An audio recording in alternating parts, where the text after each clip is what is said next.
di mana menurut Bapak yang paling indah? Saya udah di Indonesia, yang paling indah tetap Papandayan. Kan kalau di Cikura ini terkenal dengan Bagas atau babi ganas, karena memang dia ganas kan.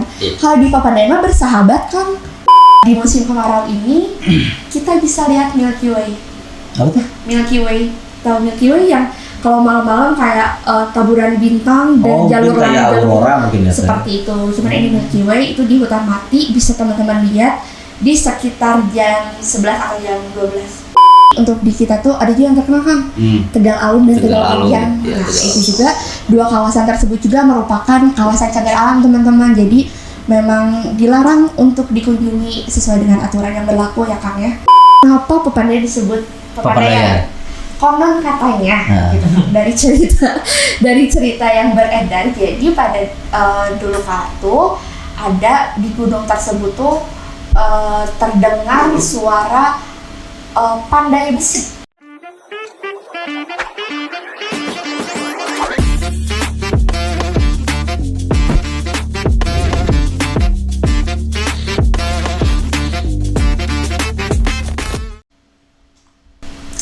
Halo Warginet, kembali lagi dengan podcast Suara Garut.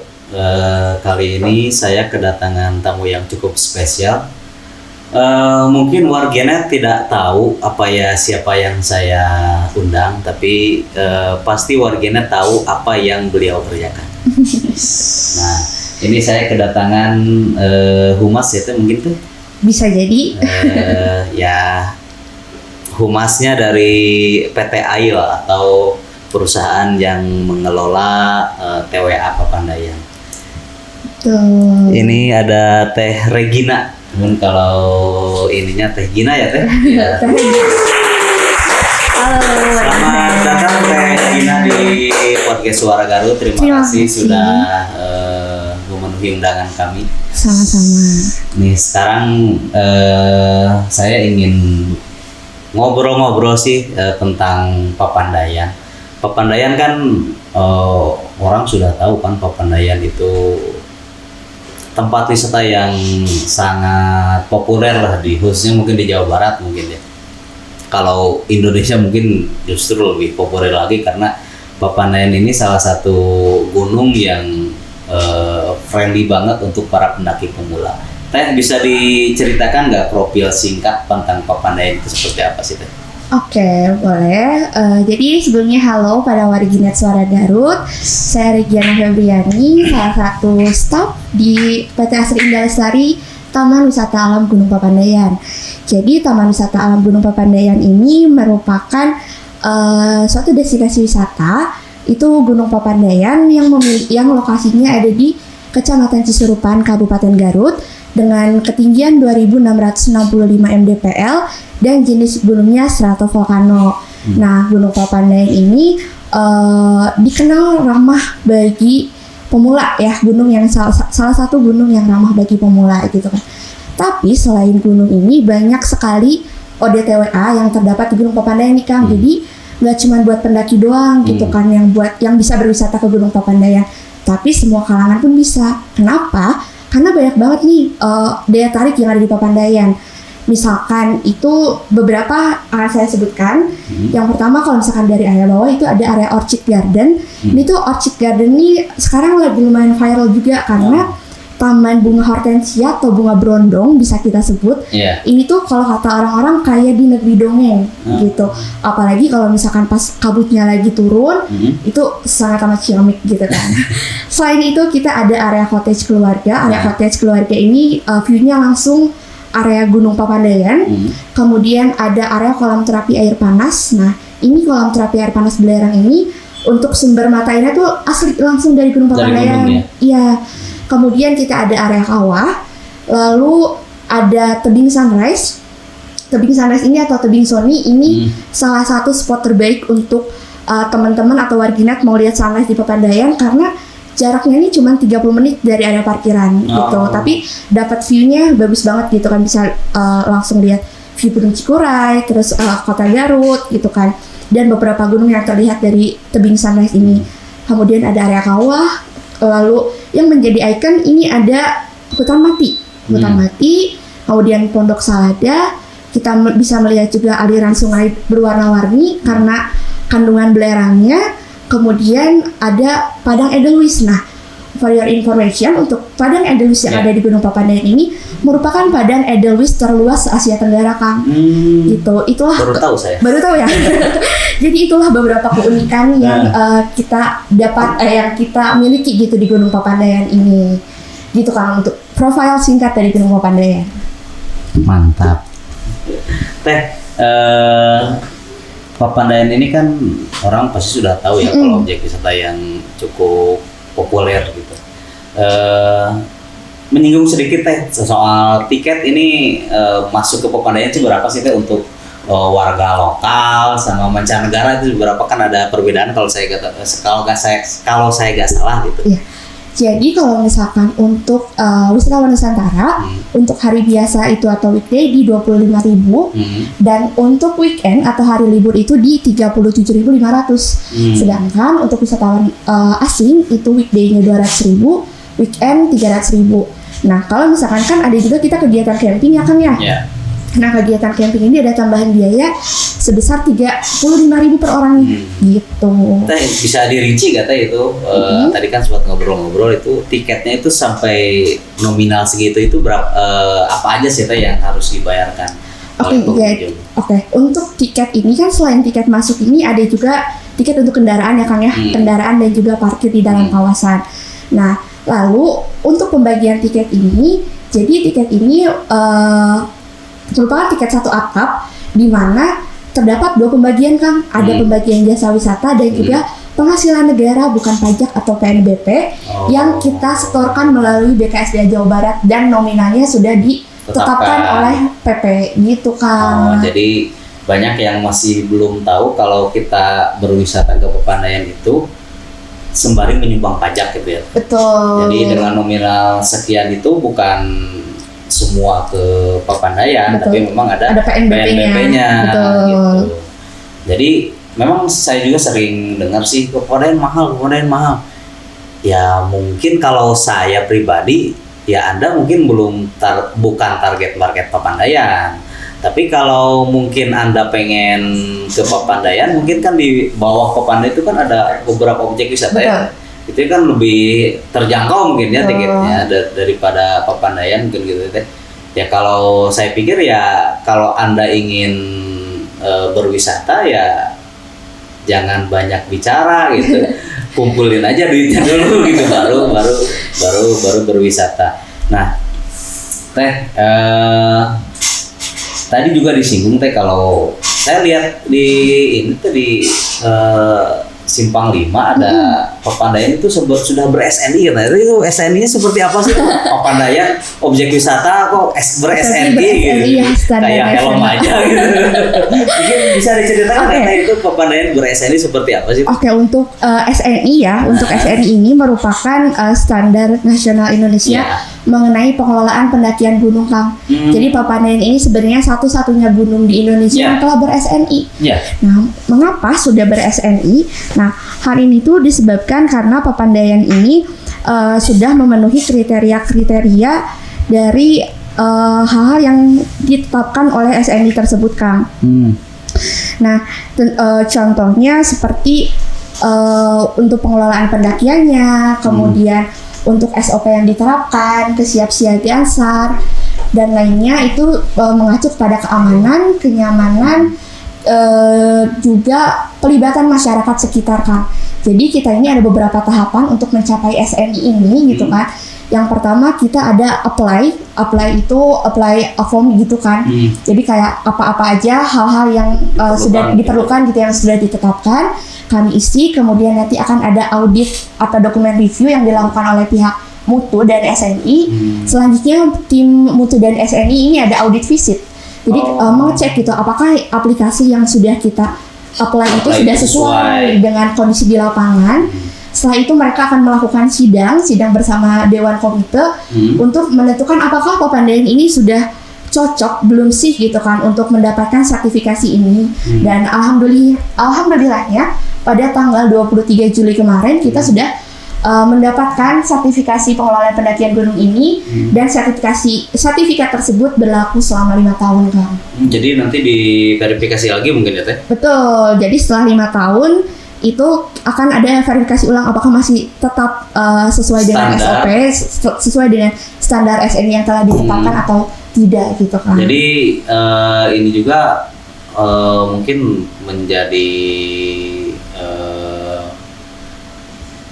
agar tidak was-was mungkin ya. Betul. Masyarakat datang ke Papandayan bahwa Papandayan itu sudah memiliki standar operasional tentang Betul. pengelolaan, keamanan, dan keselamatan para pengunjungnya. Betul Kang. Justru saya baru dengar ini objek wisata kok ber-SNI ya. Jadi di Indonesia satu-satunya. Baru satu-satunya adalah Gunung Papandayan kebetulan, iya, yang memiliki standar nasional Indonesia ini. Jadi ini juga menjadi awareness ya Kang ya kepada para pengunjung. Kan kita juga kalau beli helm harus yang ber-SNI ya Kang, kan biar sesuai dengan standarnya gitu kan. Nah kita juga tentunya kalau berwisata harus melihat review mungkin ya Kang ya, apakah tempat wisata ini sesuai dengan ekspektasi, bagaimana pengelolaannya gitu kan, tingkat keamanan, keselamatan dan kenyamanannya ini apakah diperhatikan. Nah selain itu juga mengenai pelestarian alam, kita juga masih selalu melestarikan alam, apalagi karena kita di kawasan konservasi ya Kak. Selain itu ada unsur pelibatan masyarakat. Nah untuk tentunya pelibatan masyarakat ini sangat kita junjung juga ke Kang untuk pelibatan masyarakat ini di kawasan kita. Katanya hampir 90% pekerjanya itu dari Cisurupan gitu. Betul, 98% karyawan dari PT Asri Indah Lestari merupakan warga lokal WNC, warga negara Cisurupan gitu kan. Nah, begitupun dengan mitra-mitra yang berkolaborasi dengan kami seperti warung, terus ojek, porter, warawiri, bahkan guide pun semuanya warga asli Cisurupan, Kang. Itulah salah satu cara kami memberdayakan masyarakat dengan baik gitu, Kang. Mantap Teh. Ini kan Garut itu kan kota wisata ya Teh? Iya. Termasuk Cipanas dan ada beberapa objek wisata alam lainnya. Jadi apakah mereka juga harus ber-SNI juga mungkin gitu ya? Itu sih menurut saya kembali lagi ke masing-masing ownernya gitu kan. Cuman untuk sertifikasi SNI ini menurut saya menjadi yang tadi saya sebutkan awareness maupun memperbaiki membuat citra kita baik gitu kan. Bahwa kita sudah bersertifikasi SNI, aman dikunjungi gitu kan. Jadi para wisatawan pun tidak perlu khawatir lagi untuk berwisata ke Gunung Papandayan gitu Pak. Kalau udah punya kepercayaan ya Kang ya, kepercayaan dari suatu produk ataupun suatu destinasi itu menurut saya menjadikan nilai plus bagi kawasan destinasi wisata tersebut. Justru ini benar jadi awareness buat masyarakat ya. Kalau mendatangi sesuatu itu kita ketika membeli sesuatu itu kan harus ada label halalnya, betul. Ada standar sertifikasinya. Betul. Nah jadi bagi warganet yang ingin datang ke Papandayan jangan khawatir karena Papandayan sekarang sudah ber-SNI ya. Betul, sudah ber-SNI. Sudah. Jadi kalau sapaan bagi warga Papandayan itu apa tadi? Sobat Pandai. Sobat Pandai. Sobat Papandayan. Sobat Papandayan, iya, Sobat Papandai. Jadi kita Sobat Pandai gitu. Itu Sobat Pandai ini populasinya sudah banyak gitu ya? Alhamdulillah sudah banyak. Itu terakhir kunjungan berapa ribu sih Teh? Terakhir kunjungan kemarin itu kita di kisaran 1.000 untuk weekend kemarin, long weekend kemarin nyampe sih Kang lumayan sekitar 1.500 sampai 2.000 orang. Jadi kalau disatukan di satu kecamatan itu Sobat Pandai itu udah menumpuk semua di Papandayan. Nah, ini selain itu kalau pendaki kalau ke Papandayan kan pasti gak bakal mikir ada apa di Papandayan gitu karena mereka kan sudah tereduket bahwa ketika ingin mendaki seorang pemula pasti proper gitu. Nah ini bagi masyarakat yang lain gitu yang ingin datang ke Papandayan, daya tarik apa sih Teh yang selain yang tadi bagi para pendaki pemula gitu. Tadi kan ada air belerang gitu kan. Yang saya tahu kalau air belerang katanya bisa mengobati beberapa penyakit gitu ya. Betul Kak. Jadi spesialnya di kita ini untuk di kolam terapi air panas belerang ini kan memang belerangnya asli ya kan, alami. Kita ada sumber mata airnya langsung di area kawah gitu kan. Jadi, dan itu hangat ya Teh? Panas. Oh, panas. Hangat sih kalau misalkan udah di kalau di sumber mata airnya mau panas gitu kan. Cuman kalau di kolamnya ini hangat gitu kan. Kita sesuaikan lah dengan suhunya gitu kan. Memiliki banyak manfaat sekali untuk air belerang ini, termasuk untuk penyakit kulit, untuk rematik dan lainnya. Plusnya kita bisa berendam di air panas belerang, selain sehat, mata kita juga sehat. Karena view-nya langsung kawah ke Gunung Papandayan. Iya gitu benar. Kan. Iya benar. Pakai komplit gitu kan. Kalau di Cipanas kan paling tembok ya. Tembok. Kelihatan cuma atap Gunung Gunturnya. Ini mah benar-benar view Gunung Guntur, Gunung Papandayan. Gitu. Nah selain itu juga bisa relax gitu Kang. Nah kita juga untuk kolam ini kita rekomendasikan buat teman-teman atau warganet yang udah hiking kan capek ya Kang. Iya. Pegal bisa gitu langsung ya. refleksi ya Teh? Langsung berendam udah pasti udah kembali segar lagi sih kalau udah berendam di terapi air panas. Mantap sih Teh. Nah ini untuk bagi pengunjung nih. Tadi kan Teteh juga menyinggung soal pelestarian alam nih. Ada edukasi gak Teh dari pengelola untuk para pengunjung tentang pelestarian alam nih? Untuk mengenai kelestarian alam sih, untuk edukasinya tuh kita yang diutamakan tuh lebih ke kenyamanan pengunjung dulu Kang. Karena kenyamanan pengunjung ini di bidang apa sih? Tentunya yang pertama itu di bidang kebersihan. Nah di bidang kebersihan kita buat nyaman dulu nih pengunjung. Karena mindset pengunjung ketika kawasan bersih, dia tuh pasti akan enggan untuk membuang sampah sembarangan. Nah selain itu kita tunjang juga dengan kita menyediakan banyak sekali tempat sampah di kawasan. Tidak hanya di yang ramai pengunjung, namun di sepanjang jalur pendakian Gunung Papandayan ini tersedia tempat sampah Kang. Begitupun di pos 9 maupun pos 10 tempat camping, area camping itu kita udah ada bak penampungan sampahnya yang nantinya akan dilansir oleh petugas kita. Jadi teman-teman nggak perlu khawatir untuk membawa sampah dari atas ke bawah gitu ya, bisi berat gitu ya. Karena kita udah ada khususnya gitu. Tapi selain itu kita juga selalu mengedukasikan kepada para pengunjung untuk membuang sampah pada tempatnya. Kemudian kita juga membuat program Kang waktu Hari Sampah Indonesia.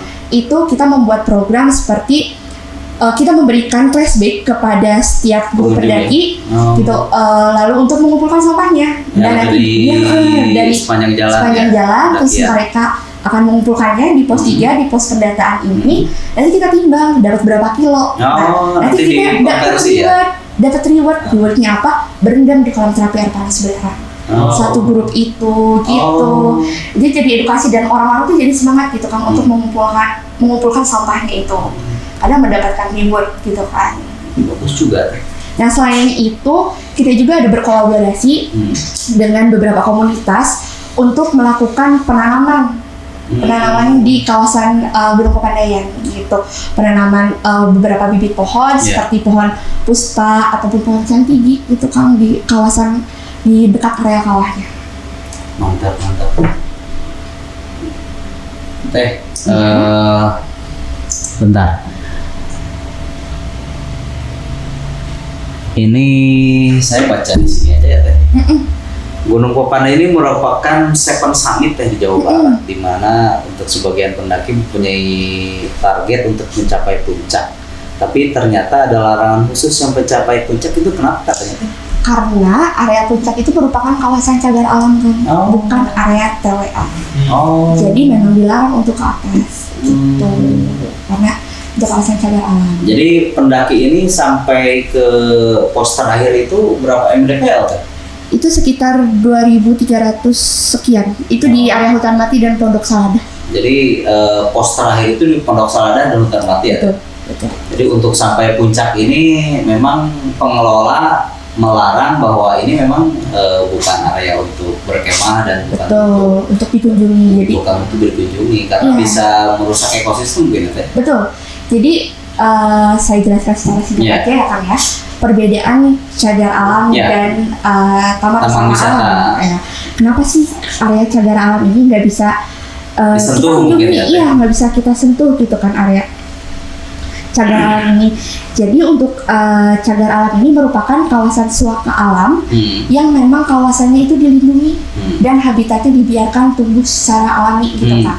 Nah, untuk kawasan cagar alam ini dapat dikunjungi dengan pembuatan SIMAKSI atau surat izin masuk kawasan konservasi yang dikeluarkan oleh BKSDA. Kalau di Gunung Papandayan ini bisa melalui seksi konservasi wilayah 5 yang ada di Jalan Karawang dengan tujuan penelitian dan juga pendidikan. Hanya itu saja. Camping, ya, bukan untuk kegiatan rekreasi. Beda dengan taman wisata alam yang merupakan area pelestarian alam yang memang dikhususkan untuk kegiatan rekreasi dan pariwisata alam gitu. Jadi di Gunung Papandayan ini ada beberapa kawasan Kak. Ada kawasan TWA, taman wisata alam yang memang khusus untuk kegiatan berwisata, dan juga area cagar alam yang memang dilindungi kawasannya dan dilarang untuk dikunjungi gitu. Nah, jadi ini untuk para pendaki FOMO ya. Sekarang banyak ya para pendaki FOMO ya. Lihat teman-temannya update status sunrise di puncak gitu ya, di puncak gunung, lihat landscape pegunungan gitu, tiba-tiba beli rangsel, beli sepatu gunung, setelan golf course sekarang mah. Nah, ini edukasi buat teman-teman bahwa di setiap gunung itu tidak semuanya bisa dijajaki ya, tidak semuanya bisa disentuh, tidak semuanya bisa jadi tempat rekreasi. Nah, salah satunya di Papandayan ini di puncak gunungnya kenapa tidak bisa disentuh? Karena kata Teh Regina tadi bahwa puncak Gunung Papandayan itu adalah cagar alam. Status cagar alam itu jangankan ditapaki gitu, rantingnya dicabut itu kan nggak boleh ya Teh? Betul. Kita harus membiarkan alam tumbuh dengan sendirinya gitu. Nggak boleh kayak ada pemetikan, lalu penebangan pohon apalagi gitu kan. Itu memang sangat dilarang sih Kak. Tidak hanya kawasan puncak, tapi untuk di kita tuh ada juga yang terkenal Kang, Tegal Alum dan Tegal Panjang. Nah, itu juga dua kawasan tersebut juga merupakan kawasan cagar alam teman-teman. Jadi memang dilarang untuk dikunjungi sesuai dengan aturan yang berlaku ya Kang ya. Seperti itu. Jadi untuk kawasan kita cukup di Hutan Mati dan Pondok Salada, karena di Pondok Salada itu sudah ada padang evolusi juga sama kayak di Tegal Alum dan Tegal Panjang gitu. Jadi tadi kata Teh Regina kalau mau datang ke cagar alam puncaknya itu syaratnya satu, harus ada surat rekomendasi dari BKSDA. Betul, dengan tujuan penelitian maupun pendidikan ya teman-teman. Jadi datangnya juga harus bawa surat dan bikinnya juga pasti susah. Betul. Pasti susah, sudah bukan sembarangan orang yang datangnya juga Teh. Betul. Saya aja jujur belum pernah. Belum ke area sana. Teteh katanya sudah 5 tahun bekerja di TWA, tapi belum pernah ke sana. Belum pernah, nggak berani sih Kang. Soalnya ketika kita merusak cagar alam pasti ada konsekuensinya, ada konsekuensi pidana ya Teh. Betul sekali. Mungkin teman-teman bisa warganet bisa searching itu berapa hukum pidana kalau kita merusak taman cagar alam. Atau bisa nanti kita mungkin sharing dengan berdatangan orang BKSDA ke sini. Bisa. Biar memberikan edukasi juga ya kepada teman-teman mengenai kawasan-kawasan di Garut khususnya ya Kang ya, mengenai kawasan konservasi di Garut itu seperti apa gitu. Kembali lagi Teh ke Taman Wisata Papandayan. Teh, saya sempat baca-baca di beberapa artikel katanya Papandayan ini juga kalau Ngamplang itu kan pernah dikunjungi Charlie Chaplin kan Teh. Kalau Papandayan katanya pernah dikunjungi oleh bangsawan Austria, benar nggak Teh? Bangsawan Austria. Lupa alam saya juga baru dengar beritanya. Saya baca di Detik gitu kayaknya pada tahun 1800-an kan. Oh gitu. Saya sih baru dengar ya Kang. Saking fenomenalnya mungkin ya. Iya. Bentar mananya saya perlu baca artikelnya.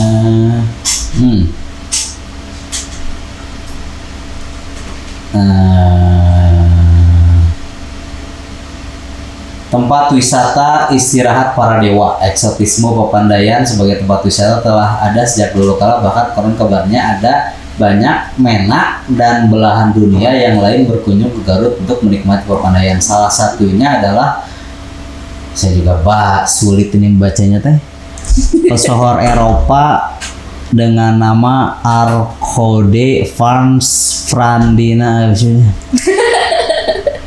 Dia itu ningrat pewaris tahta kerajaan Austria, datang ke Garut pada tanggal 13 April 1893, tepatnya sehari setelah menginjakan kaki di Indonesia via Tanjung Priok. Wah, saking indahnya Papandayan sampai bangsawan juga datang ya Kang ya. Saya baru tahu gini. Saya juga baru tahu informasi tersebut Kang. Selain tadi pemandian air panas, ini kan Papandayan juga saya juga pernah bercamping di Papandayan gitu, di sekitar bawahnya gitu.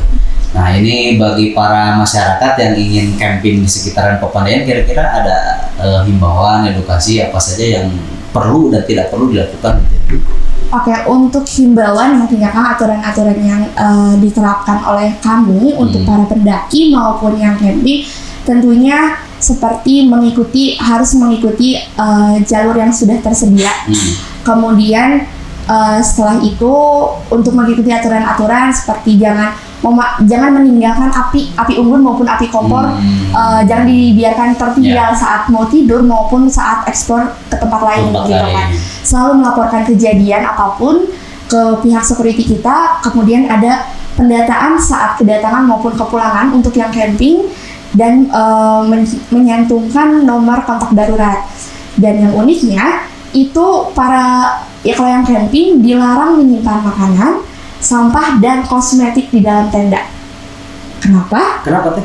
Bingung ya kenapa? Jadi di Papandayan ini ada yang namanya omen atau acol, adalah babi hutan. Oh. Jadi kalau warginet mungkin lebih familiarnya Ica mungkin itu. Ica. Kan kalau di Cikura ini terkenal dengan Bagas atau babi ganas, karena memang dia ganas kan. Kalau di Papandayan mah bersahabat kan. Bersahabat dengan pengunjung. Jadi dia tuh nyerangnya tuh cuman ke makanan berbau gitu kan. Jadi kalau malam hari makanan ataupun segala logistik yang berbau itu lebih baik digantung di pohon dengan minimal ketinggian 2 meter. Karena pada malam hari dia akan menyusuri tenda-tenda yang memiliki bau-bau wangi untuk dimakan gitu. Siap. Tapi kalau ke pengunjung tuh aman banget kan. Justru banyak pengunjung, si omen ini tuh jadi daya tarik juga, salah satu daya tarik di Papandayan. Mereka tuh ada yang datang ke Papandayan pengen ketemu omen. Pengen ketemu omen, cuma pengen foto sama omen, katanya kayak gitu. Karena emang dia biasa dikasih makan gitu kan, kayak foto bareng tuh dia nggak nyeruduk, aman banget gitu.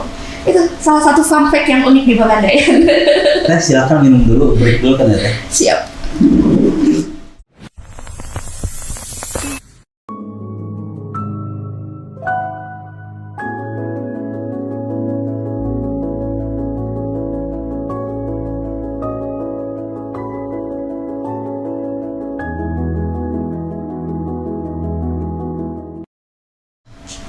Kita lanjut lagi, tadi sempat terpotong.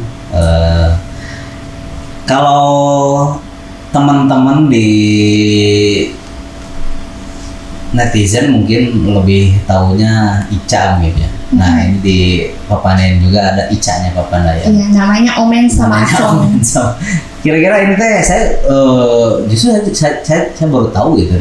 Saya terakhir ngecamp di Papandayan itu 2019, 2018 sebelum COVID kalau nggak salah. Itu omen itu dari kapan sih? Sebenarnya omen itu udah lama ya. Saya tuh sebelum gabung di Papandayan aja, terakhir camping tuh di tahun 2016-2017 itu udah ada. Dan bener-bener yang gede banget, babi terbesar yang pernah saya temukan di Papandayan. Jujur babi gede banget. Tapi memang dia tuh nggak yang ganas jeruduk itu kan. Jadi kayak cuman dia memang nyerangnya ke makanan ya yang berbau gitu kan.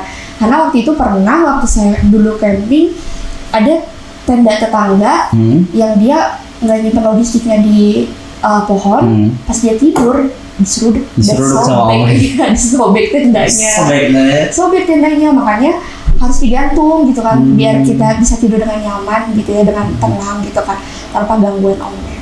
Jadi for your information ya, bahwa si omen ini tidak tidak menyeruduk orang gitu. Iya, tapi bilangnya makanan. Makanan si loba sodako, si loba. Nah, ya, kalau banyak makanan itu ya bagi-bagilah. Kalau misalkan ada gak sih kayak orang yang sengaja ngasih makan omen gitu? Ada banget. Jadi justru kayak orang-orang warung di sana tuh udah terbiasa untuk orang-orang warung maupun security kan kita ada yang jaga ya kan di sana security 24 jam gitu kan. Nah, kadang kalau misalkan ada sisa makanan, ya udah kasih ke omen gitu. Jadi kan di sana tuh ada omen, ada kucing, ada kucing hutan gitu ya? Enggak, kucing biasa. Kucing biasa. Oh, si Oyan mungkin itu. Dia namanya siapa ya? Ada namanya lah, dikasih nama lah sama pengunjung lah. Kadang dia juga suka turun ke bawah, kadang nganterin pengunjung sampai ke Pondok Selada. Kuatannya Ucing mah dugdag coba tektok gitu ya, naik gunung. Kucing biasa. Kucing kampung. Iya, kucing kampung biasa. Mungkin ini warganet yang berpengalaman diantar sama si Oyen ke Pondok Selada bisa di share ya ini videonya. Iya, karena dia tuh sampai beranak pinak lah di sana teh. Gitu. Karena dan nggak galak gitu, justru kan kalau pengunjung mah suka ya kayak ngelihat ada kucing gitu disayang-sayang gitu sama dia, nganterin pengunjung terus balik lagi ke bawah gitu. Berniat katanya itu merekrut si Oyen jadi karyawan air. Dia menjadi kalau di pajak kan ada si Oleh gitu. Kalau presiden kucing kan ada Bobby Kartanegara. Jadi kita kasih nama mungkin ya kucing yang ada di bapaknya. Pakai lainnya gitu. Guide kayak gitu. Mungkin si Omen juga bisa pakai layar. Salah satu daya tarik. Tapi itu yang sengaja ketemu si Omen itu cukup banyak juga mungkin itu. Banyak banget. Karena terus ada beberapa orang mungkin yang kontenin juga ya Kang ya. Jadi kayak baik ya gitu. Babi di Papandayan kayak gitu. Jadi mereka juga kayak pengen foto gitu. Terus kasih makan terus foto gitu. Di kontenin justru seru. Si Ica di kontenin. Ini jadi artis. Jadi artis Papandayan. Ini udah ada penelitian katanya itu si Omen itu berapa tahun usianya? Belum ada penelitian. Jadi dia tuh munculnya malam doang. Kalau siang mah jarang. Siang mah jarang. Dia malam doang kalau lapar. Kalau misalkan baru turun ke area camping ground. Kalau misalkan siang mah dia ngumpet di area hutan-hutan. Gitu. Di area hutan-hutannya gitu. Jadi jangan khawatir si Omen mah cuma mau makan. Iya mau makan. Enggak mau nyerang. Bukan mau ngapel. Teh balik lagi ke Papandayan teh. Iya. Ini Papandayan kan seperti saya bicarakan tadi bahwa ini jadi daya tarik yang cukup luar biasa di khususnya di Jawa Barat mungkin ya teh. Ini ada tips nggak teh bagi para pendaki pemula teh yang mau mendaki ke Papandayan gitu ya teh? Ada. Untuk tipsnya kalian jangan takut kalau misalkan mau mendaki Gunung Papandayan karena memang seramah itu. Cuman jangan menyepelekan juga Kang. Yang pertama harus izin orang tua. Tentunya ini sangat pentingnya biar nggak khawatir orang tua maupun orang terdekat gitu kan. Selanjutnya mempersiapkan logistik yang diperlukan secukupnya saja gitu kan. Logistik yang diperlukan dan juga peralatan-peralatan yang diperlukan gitu kan. Sebenarnya kalau di kawasan kita nih memang ada juga sih tempat penyewaan untuk peralatan seperti itu. Terus udah kayak gitu ikuti aturan-aturan yang ada, ikuti semua jalur yang sudah ditetapkan gitu kan. Jangan bikin jalur sendiri ya. Betul, nanti kan nyasar ya Kang ya. Repotin orang. Repotin gitu kan. Dan yang paling penting itu harus tahu kondisi fisik. Kondisi fisik kita dipastikan untuk dalam kondisi yang prima. Meskipun memang Papandayan ini ramah untuk pendaki, ramah untuk pemula, cuman kan kalau misalkan cuaca kita nggak ada yang tahu, kondisi fisik kita nggak ada yang tahu gitu kan. Jangan maksain karena FOMO yang tadi aku bilang ya gitu kan. Kita juga harus tahu kondisi fisiknya seperti apa. Teh, ini di Papandayan paling ekstrim berapa derajat sih teh? Paling ekstrim itu sebenarnya kita di musim kemarau bisa sampai 0 bahkan minus. Iya, kalau misalkan tengah malam dan musim kemarau itu bahkan di Pondok Selada itu si embun tuh jadi kristal es gitu loh. Iya. Itu justru di musim kemarau dinginnya, tetapi di musim kemarau ini kita bisa lihat Milky Way. Apa tuh? Milky Way, tahu Milky Way yang kalau malam-malam kayak taburan bintang dan jalur kayak aurora mungkin ya. Seperti itu. Cuman ini Milky Way itu di hutan mati, bisa teman-teman lihat di sekitar jam 11 atau jam 12.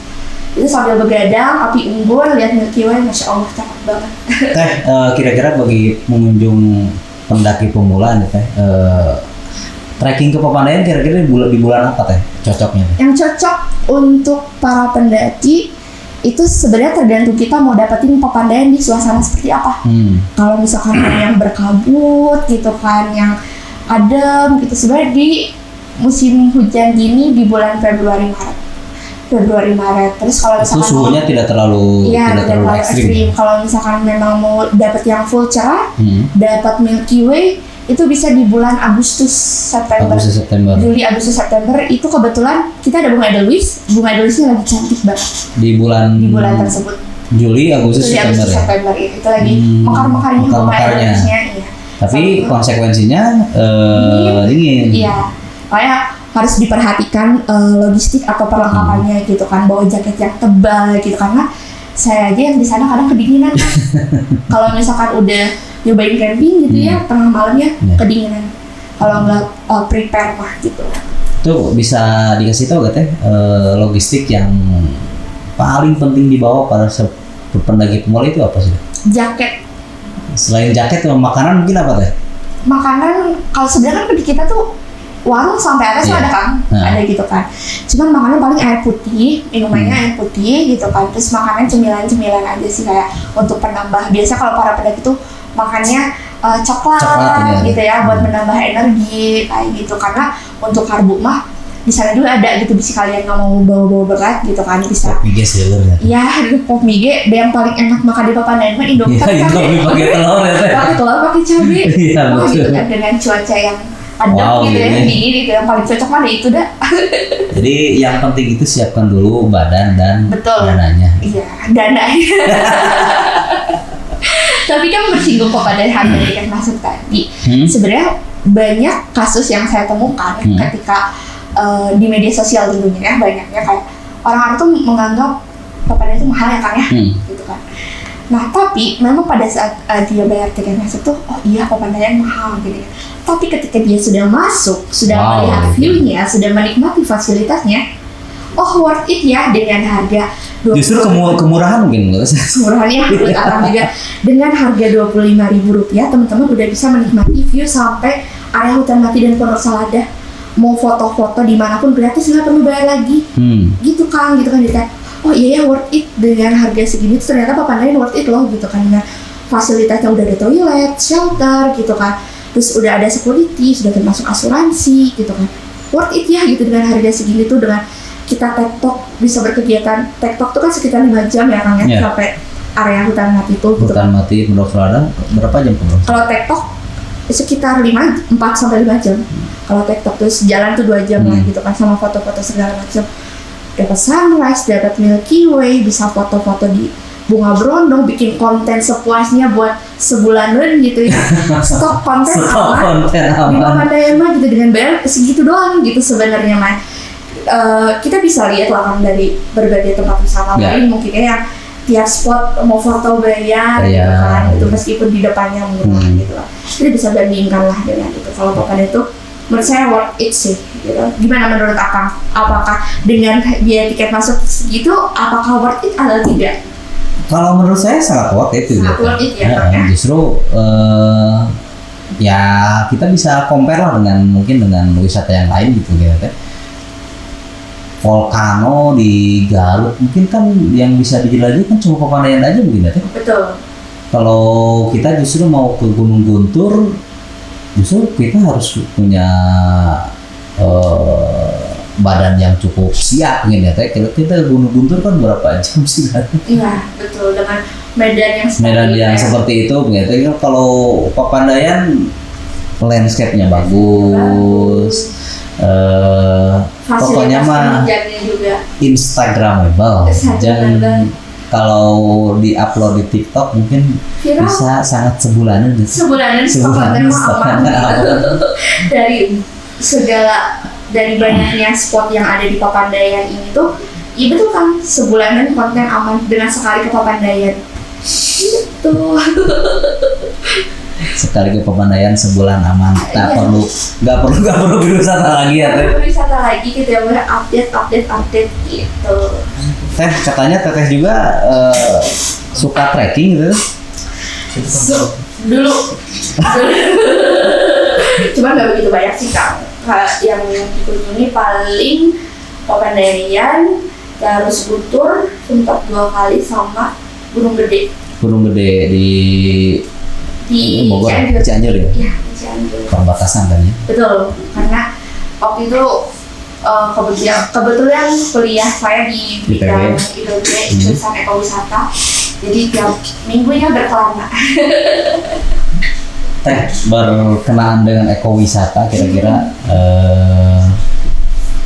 di Garut ini yang sesuai dengan bidang teteh ini, apakah Papandayan itu sesuai dengan bidang teteh? Sesuai. Kenapa sesuai?